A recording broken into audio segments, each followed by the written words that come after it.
Positif dan negatifnya ini yang perlu seperti ini diperjelaskan. Iya, betul. Silakan. Jadi tentu segala sesuatu pasti ada positif dan negatifnya. Mungkin ibu-ibu sudah lihat fenomena ya, betapa bermasalahnya terjadi pada wanita karir ya. Jadi ini kita hanya cek and recheck aja gitu ya, bahwa ternyata ada dampak negatif terhadap wanita karir di rumah. Kan tadi tugas fungsi ibu kan memang di Al-Quran itu memang sudah pendidikan yang utama dan pertama. Tapi karena tadi dia keluar dari kodratnya, tentu negatifnya adalah terabaikan, pola asuh kepada anak, kurang komunikasi, quality time kurang gitu ya istilahnya, pertemuan dan yang lainnya terhadap pendidikan anak, terhadap suami juga. Karena capek, pulang kerja ya, usaha gitu ya, dengan kemandiriannya datang ke rumah capek, sudah tidak bisa lagi melayani suami dengan baik, akhirnya bermasalah juga gitu ya. Terus terhadap laki-laki bisa jadi negatifnya karena didominasi oleh kaum wanita, para laki-laki nggak kebagian pekerjaan, cerita seperti itu ya, bisa jadi seperti itu. Jadi dampaknya yang negatif seperti itu. Tapi positifnya ada juga, itu wanita bisa mandiri ya, tidak tergantung sama suami, bisa menambah income suami gitu ya. Lalu biasanya wanita kalau sudah mandiri, punya usaha sendiri itu gampang sedekah katanya, gampang memberi sama orang tua, gampang bisa berbagi kepada anak yatim gitu ya, gampang bisa berbagi nolong orang lain, tidak lagi minta kepada suaminya. Itu biasanya seperti itu ya, dan ibu-ibu pasti mengalami. Kalau kita ketergantungan kepada suami, sulit untuk berbagi seperti itu. Tapi kalau kita punya usaha sendiri, mandiri, dan kita bisa mendukung, membantu ekonomi keluarga, kita bisa bebas untuk memberikan tadi hal-hal yang di luar itu. Jadi bisa bekerja untuk keluarga, bisa juga untuk berbuat baik orang lain.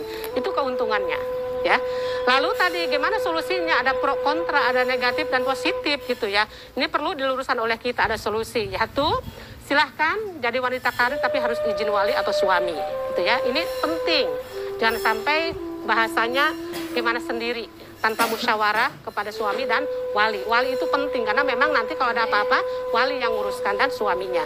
Yang kedua, pekerjaan itu tidak dilarang, tentu ya harus pekerjaan yang baik, karena tadi memang dari atas sudah dikasih garis sama Allah, harus pekerjaan yang benar-benar bisa membawakan kebaikan-kebaikan ya. Lalu tidak menimbulkan fitnah. Nah, ini juga harus dijaga. Jangan sampai gimana saya aja, orang lain mau menilai. Nah, itu dia bahasanya. Padahal kita harus senantiasa di dalam koridor yang baik sehingga tidak menjadikan fitnah bagi orang lain, apalagi bagi keluarga kita. Lalu juga bisa menjalankan yang hak asasi keluarga tadi, tidak keluar dari kodratnya ya. Lalu kerjaannya harus sesuai dengan kemampuannya dan kodratnya. Misalkan ahlinya di bidang kedokteran, bisa jadi perawat, bidan, atau membantu mungkin orang yang melahirkan, atau jadi pengajar, tenaga pengajar, yang masih banyak yang harus kita miliki seperti itu ya. Nah, simpulannya adalah wanita berkarir itu hukumnya boleh, ya boleh-boleh saja. Cuman tadi syaratnya tidak keluar dari kodrat dan tugas fungsinya sebagai ibu. Karena yang pertama mendidik adalah ibu.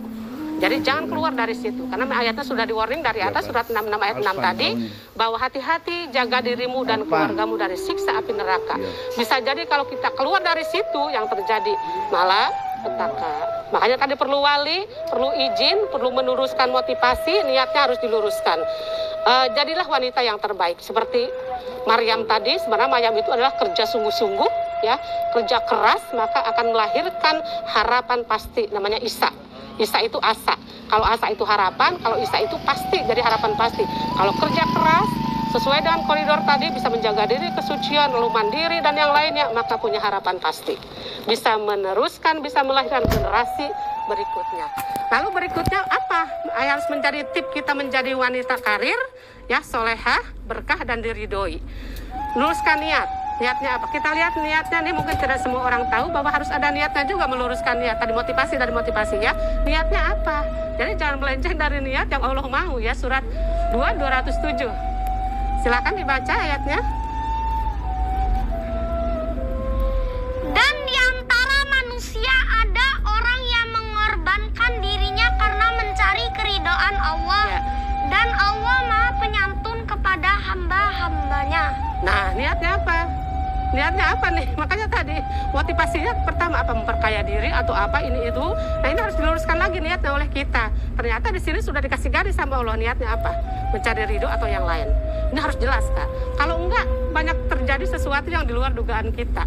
Ya, yang fungsi tugasnya itu akan terabaikan oleh kita sebagai wanita karena sudah lupa diri biasanya.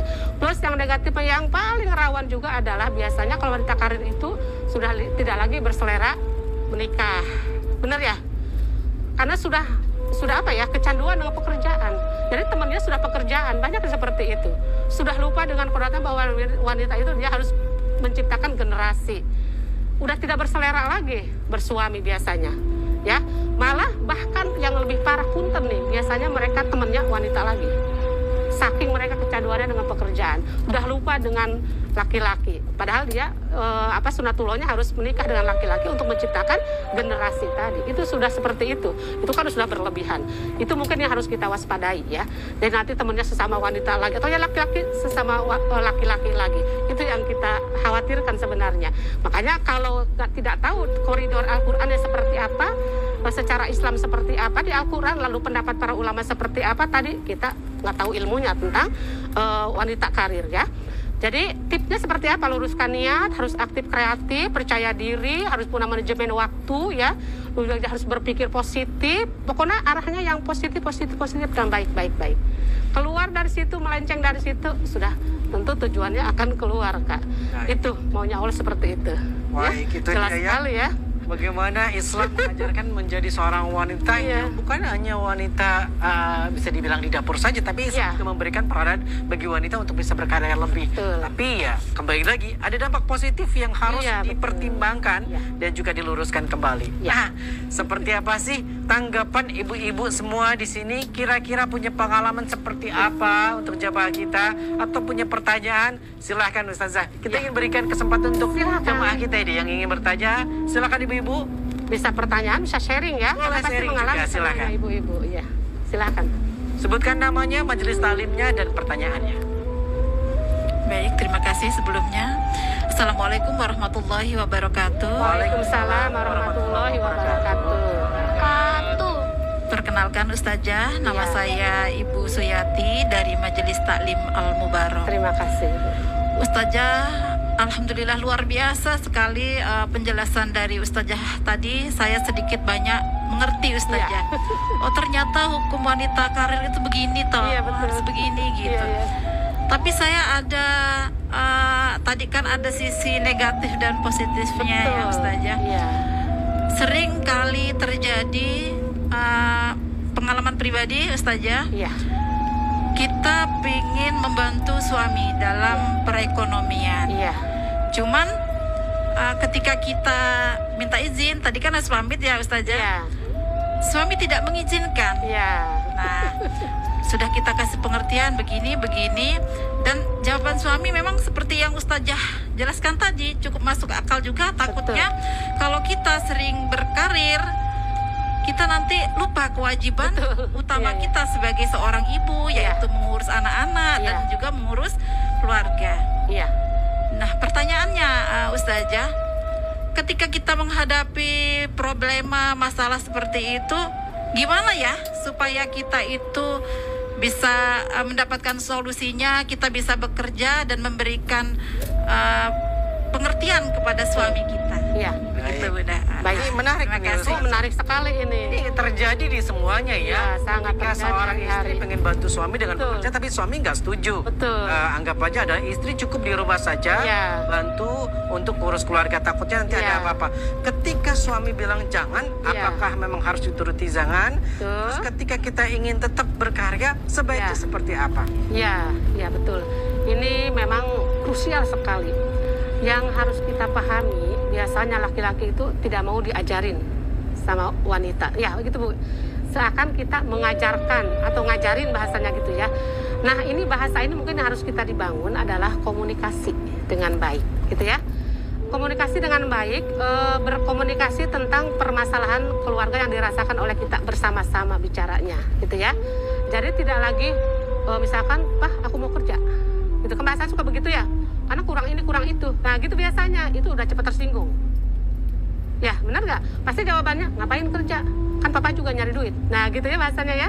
Nah itu mungkin harus dibangun komunikasi dengan baik. Karena laki-laki biasanya tidak mau diajarkan oleh wanita. Itu harus ini. Itu harus dipahami oleh kita. Jadi menyamakan dulu bahwa kita harus rendah hati terhadap suami. Karena memang tadi wanita yang soleh taatnya kepada Allah, bukan kepada suami dulu. Kalau kepada Allah dia akan taat kepada suaminya.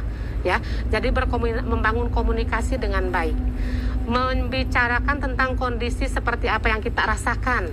Kalau memang dirasakan seperti ini, saya cukup di rumah, enggak. Benar nggak? Tapi kalau papa merasakan ada beban, saya akan membantu dalam hal keuangan supaya papa nggak repot gitu bahasanya. Kayaknya bahasa-bahasa gitu harus dibangun, Bu. Jadi berbahasa santun namanya, berbahasa beretika. Ya begitulah kita seorang wanita supaya bisa mewujudkan kebersamaan. Nah karena begitu, kalau laki-laki itu nggak mau diajarin sama wanita. Tapi andai kata suami tidak memberikan izin, berarti memang ya harus ikut suami atau bagaimana, Ustazah? Iya gini, nanti kan ada masalah nantinya nih yang dirasakan, tanya yang kita rasakan begini gimana menurut bapak, menurut papa.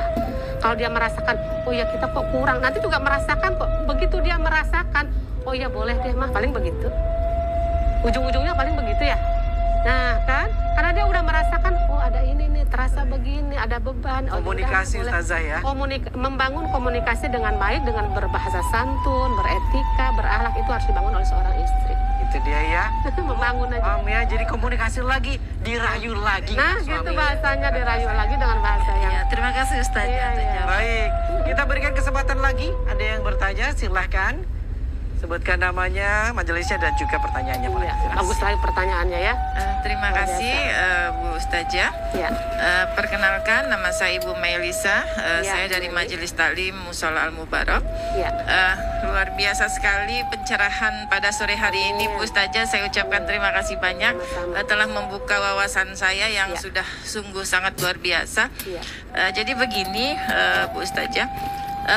Saat ini itu kan kita melihat bahwa banyak wanita malah justru didominasi. Jadi wanita itu jenjang karirnya kalau menurut saya itu grade-nya itu mungkin di atas laki-laki. Iya. Sehingga yang harusnya kodratnya wanita itu adalah berasal dari tulang rusuk, saat ini menjadi tulang punggung gitu saja. Karena itu banyak di lingkungan sekitar yang saya amati kejadian seperti itu yang terjadi. Sehingga pada saat wanita menjadi tulang punggung dan kerja mati-matian, itu kadang sang suami itu menjadi keenakan, dalam tanda kutip keenakan itu, sehingga tenang saja, istri saya sudah punya pekerjaan, saya tidak perlu lagi bekerja keras itu, karena istri saya sudah bisa memenuhi semua kebutuhan di rumah. Nah itu sering sekali terjadi seperti itu, Bu Ustazah. Nah ini pertanyaan saya, kita sebagai wanita sudah di luar bekerja keras mencari nafkah, kita juga harus di rumah mendidik, kemudian mengurus rumah tangga, sehingga kita itu menjadi sampai lupa untuk bahagia mungkin. Betul, tadi yang negatifnya itu. Jadi sehingga aja kita waktu kita itu sangat tersita, terporsir dengan hal-hal seperti itu. Nah, itu menurut ulama itu bagaimana seharusnya sebagai seorang laki-laki, apakah demikian? Maksud saya kalau bisa berbagi pekerjaan. Maksudnya mengurusi rumah, mengurusin anak itu jangan diserahkan sepenuhnya kepada kami pihak wanita begitu. Kami sudah bekerja, kami disuruh mengurus anak, kami disuruh mengurus rumah. Maksud saya bagaimana sih harus tadi Bu Ustazah itu ada kesetaraan, menyamakan, berbagi pekerjaan. Tapi kadang-kadang kan suami tidak mau tahu, itu sudah pekerjaan kamu, cuci piring kerjaan kamu, menyapu pekerjaan kamu. Jadi semuanya dilimpahkan ke kami semua, Bu Ustazah. Jadi mungkin itu sedikit curhatan, Bu Ustazah. Terima kasih banyak. Baik, itu tadi ya, menarik. Ini terjadi Ustazah. Kalau kondisi Ustazah, kondisi yang disebutkan Ibu Melisa ini adalah kondisi keterpaksaan, di mana suami mungkin tidak punya peluang usaha yang lebih baik daripada seorang wanita, dan ini terjadi banyak, bukan hanya di kota, tapi di perdesaan juga banyak terjadi, di mana istri lebih mendominasi untuk melakukan usaha di dalam keluarga. Lalu, bagaimanakah ketika istri sudah melakukan aktivitas kegiatan ekonomi untuk keluarga sendiri, terus tanggung jawab seperti misalnya membantu ngomong anak, apakah boleh sih sebetulnya itu dilakukan oleh suami seperti itu? Dalam Islam seperti apa? Kalau dibalik seperti ini, Ustazah? Iya, baik. Tadi kan kita udah melihat dua sisi ya. Pendapat para ulama ada yang menyetujui, ada yang tidak. Nah ini bisa dua sisi tadi. Ada yang tidak menyetujui karena tadi dibebankan kepada wanita. Padahal tugas suami adalah memberikan nafkah. Ya, itu udah wajib kan? Berarti perempuan cukup tadi di rumah untuk membina keluarga. Apalagi bina tentang pendidikan keluarga. Itu diantaranya yang tidak membolehkan, yang melarang ya.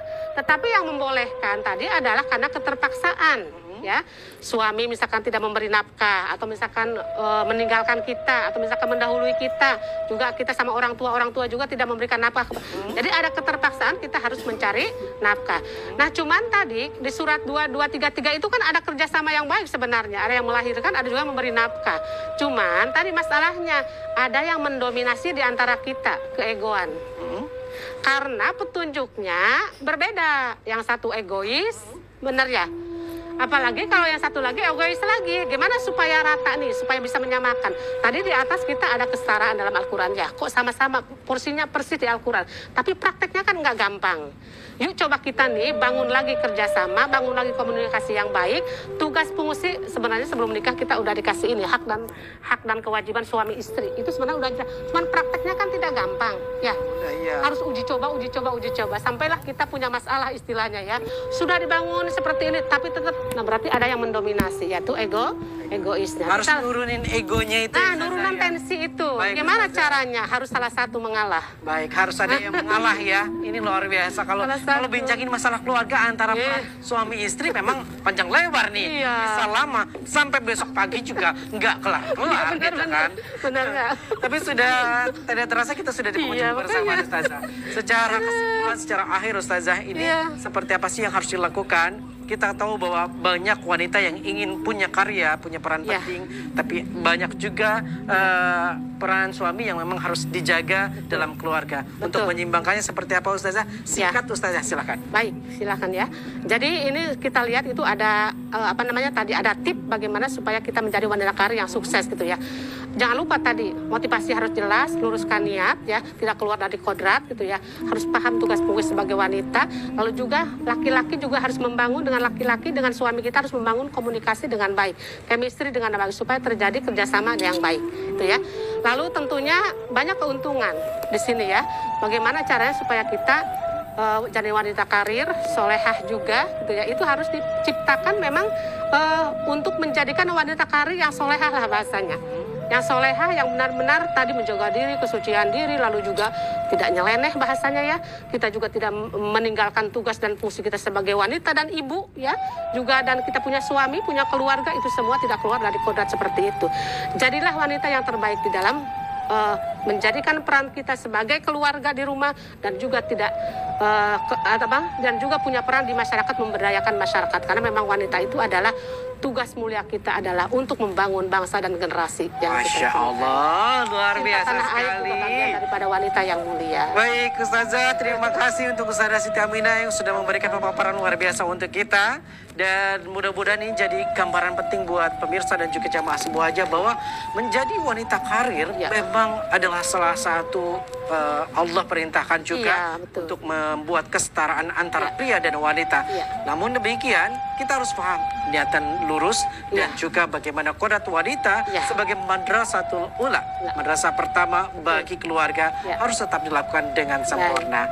Baik pemirsa, sekali lagi terima kasih untuk Ustazah yang sudah bersama kita, dan terima kasih juga dengan majelis kita, Majelis Talim Al-Mubarak Waiku yang sudah bersama kita. Kita akan bertemu lagi tentu saja di program Serambi Iman episode berikutnya.